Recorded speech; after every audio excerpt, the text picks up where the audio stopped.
guys. Welcome to a new episode of Psicoactivo. Yesterday's episode was quite a challenge. It was amazing. I got to interview the very first pilot who has testified in front of Mexico's Congress. This happened when Mr. Jaime Maussan presented the mummies and Ryan Graves was there. I can't say that Mr. Julio Darwish, which is his name, he's Captain Julio Darwish. He's not.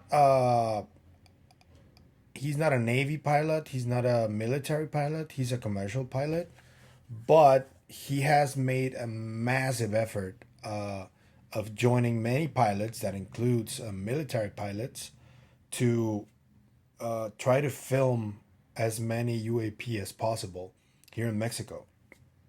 And during that interview, he told me some really interesting stories about pilots who don't want to come forward, but they've experienced some intense encounters, even more intense than the one David Fravor experienced. So there was this story about a female pilot whose name will remain a secret for now, and she spoke about this light that got into her cockpit, which is terrifying, if you ask me. I want to know more about that, obviously, but I won't be able to ask if I don't get the name of the person. We got to respect her privacy, honestly. So, yeah. And another case that was very interesting, and that one I do have the name, and I do have a word from Julio that he's going to try to contact this person. This is a General Castañon, who famously recorded those 8 UAP in Campeche, where I don't know if he was the one who said it, but he was the one, someone said, "We're not alone." That's what they said. Hay unas nubes ahí, se debe de ver.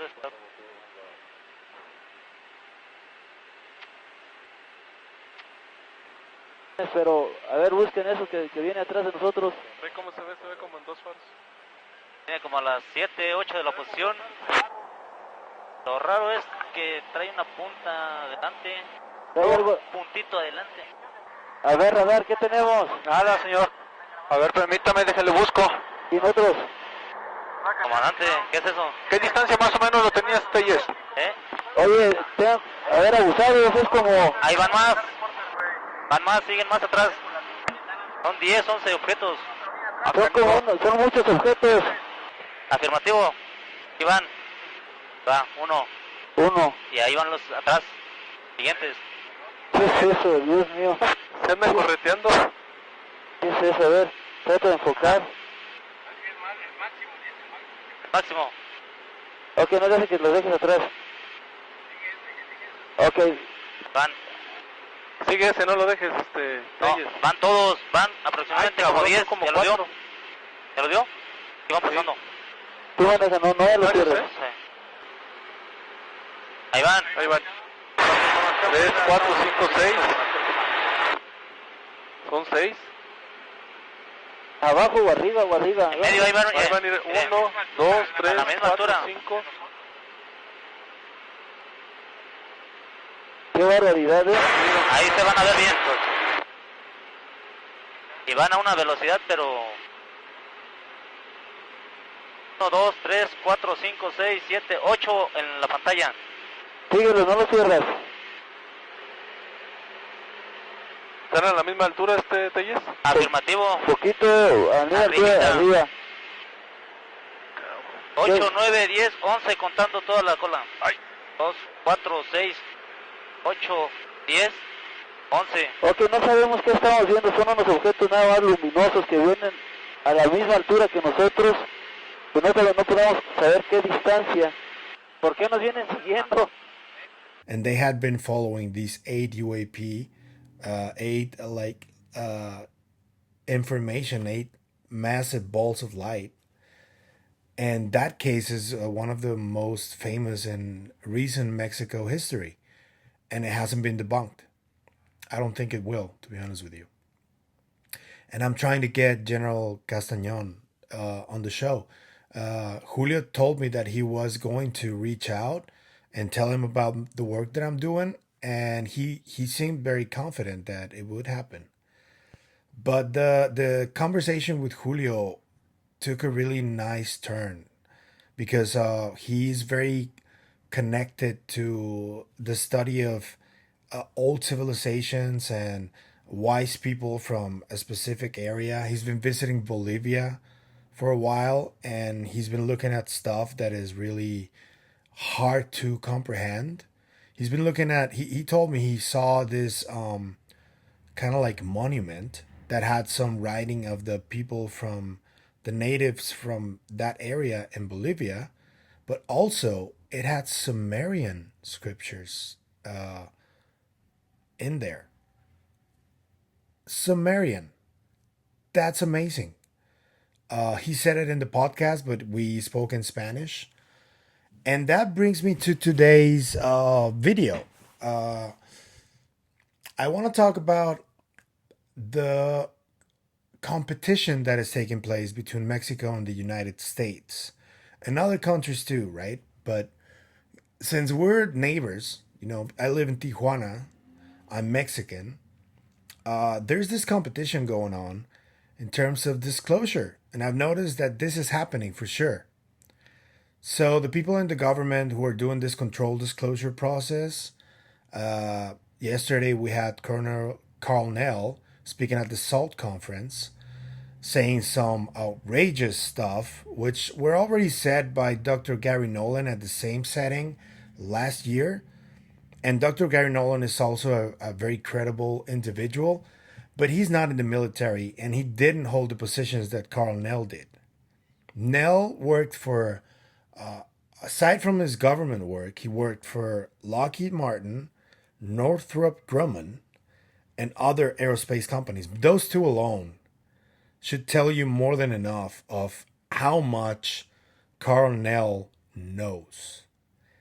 And that alone should give anyone pause to meditate and realize that this guy is probably the person who should be at the forefront of this process. He sounded to me like he was very level-headed. He knows about the stakes, but he also is sympathetic towards the human cause. He knows about the morals that are at stake here, about the importance of the disclosure, not all of it, but partial disclosure means to humans. And I think that's incredibly important for someone who is talking about this topic and also trying to keep an eye out on all the matters that are important to it, every single aspect. And I think Karl Nell covers all of these bases. And to be honest with you, I am happier than it was him talking at the SALT conference instead of David Grush, because we've already heard what David Grush has to say. And Nell has a higher position than Grush. Nell essentially, I would put some money on that. I think he's one of the 40 whistleblowers that Grush talked to. Rear Admiral Tim Gallaudet also seems to know stuff. I don't know if he's seen stuff. I also don't know if Karl Nell saw stuff, but it all points towards that, right? That they've experienced or saw something that is making them say, yeah, there's zero doubt. Oh, yeah, I have 100% certainty that this is happening. And also, on the Mexican side, there's this effort currently going on from civilians and journalists led by Jaime Maussan and also the people of Peru. It is not just Mexican, it's Latin American disclosure, because there's people from Peru involved, there's people from Argentina involved who are working with Jaime Maussan, there's people from Spain involved, Mr. Nacho Rojo, who is a content creator from Spain, who has this YouTube channel called Verdad Oculta. He has over 1 million subscribers there. He's one of Jaime Maussan's main collaborators. And I consider him a highly credible man. And he's supporting what Jaime is doing 100%. And I sense this anger from one side towards the other, because one side is carrying one narrative and the other side is carrying another narrative that is opposed to the other one. And I think that should stop, if I'm honest with you. I think there should be a bridge between both sides so they can sit down and share the information they have, which hasn't happened, especially from the American side. They don't want to share anything. And I know for a fact that the Mexican side and the Latin American side does have sensitive information that they are willing to share, but only if the American side shares information as well. And we're currently are at an impasse where I see that the Latin American side wants to cooperate, but they're being slandered, they're being attacked by the American side that holds sensitive information. This is happening, guys. It's not a conspiracy. It's not hearsay. This is happening. I know people who are currently being attacked for having information, and there is no communion between both sides, which is where I think lies the main issue here. Because Karl Nell talks about catastrophic disclosure, meaning that another world government could, in effect, make disclosure to the rest of the human population. And when they talk about this, they're obviously not talking about Mexico or Latin America. They're not even taking Mexico and Latin America seriously on this.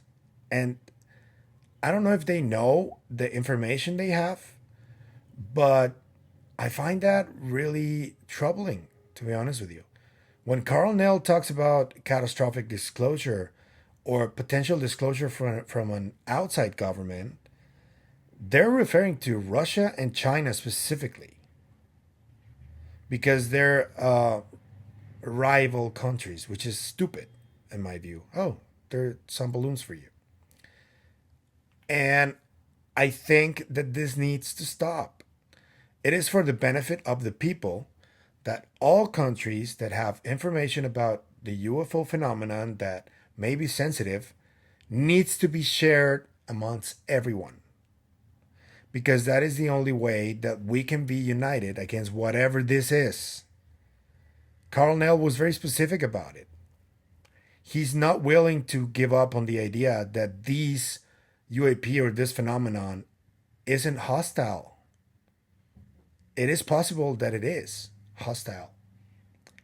And we can't remain divided on this issue, because that would be a great tactic to keep us separated and to keep us confused and to not release any information. If this phenomenon is hostile, the only way that we're gonna overcome it is if we stick together. And this is a call to all sides to cut the shit, please. Start sharing, start communicating with each other.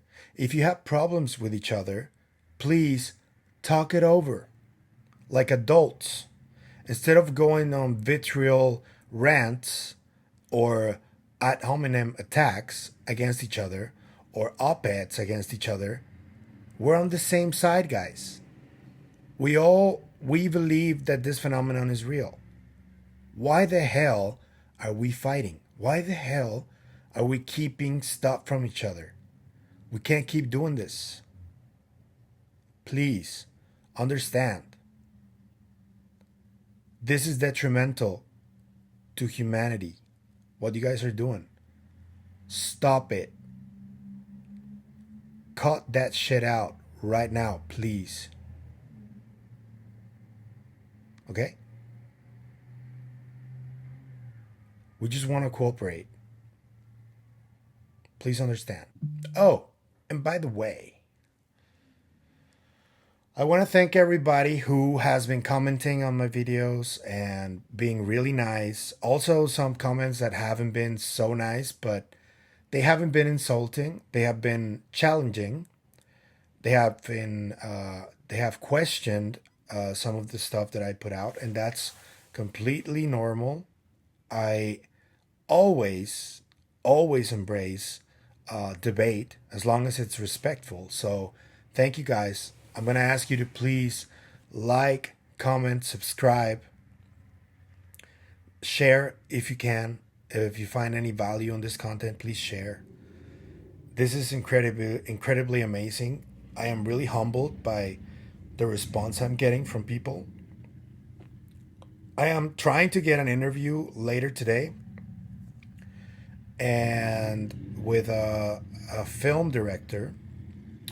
His name is Ida Cuellar. He's the director of Jacobo Greenberg's documentary, The Secret of Dr. Greenberg. He was supposed to come to Tijuana to show his movie, and he was supposed to come to the set, but he wasn't able to due to logistical issues.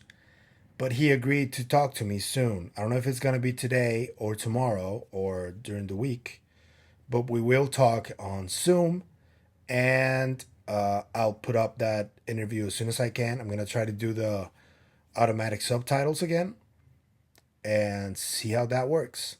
So without further ado, thank you. Have a great one, and I'll see you guys on the next one.